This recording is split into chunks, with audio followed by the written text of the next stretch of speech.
બરાબર, તમારે કાયદો વ્યવસ્થા જાળવો, અમને કોઈ વાંધો નથી. ધક્કા મુક્કી કરીને જાણી જોઈને તમે શું સાબિત કરવા માંગો છો ભાઈ? ડરાવવા માંગો છો, સિંહ સપાટા કરવા માંગો છો? એ ડરવાવાળા લોકો નથી. અમારા આદિવાસીઓ છે ને, અંગ્રેજો સામે પણ લડ્યા છે. ક્યારેય ગુલામી અમે સ્વીકાર નથી કરી.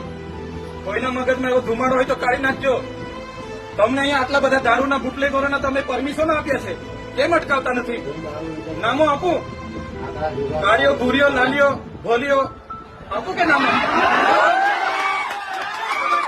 બંધ કરી દેજો. 10 પેટીના 5 લાખ, 20 પેટીના 10 લાખ હપ્તા તમારા કોણ કોણ લે છે બધી યાદી છે ભાઈ. સમજ પડે છે ને? હવે આટલો બધો તમે અહીંયા ગરીબો મજૂરો પરથી દંડ ઉઘરાવો છો વગર જોઈતો, તો આ ખાડા પડ્યા છે એના પર એફઆઈઆર કરો ને. લાયસન્સ નથી, આરસી નથી, વીમો નથી, એમ કરી તમે દંડ 4,000 ના દંડ ફટકારો છો મજૂરિયાને. ખાડા પડ્યા છે અધિકારી પર ને કોન્ટ્રાક્ટર પર કેમ એફઆઈઆર નથી કરતા ભાઈ? એ તમારા ફરજમાં નથી આવતું. આવતા મજૂરોને ચોકડી પર રોકીને કલેક્ટરશ્રીને, ડીડીઓશ્રીને અને નિયામક ડીઆરટી ને 5 તાલુકાના ટીડીઓને બોલાવો. ધારાસભ્ય સમેત બધી પ્રજા આવી છે, અમારે રજૂઆત કરવાની છે. અમારે કોઈ બીજી મગજમારી નથી.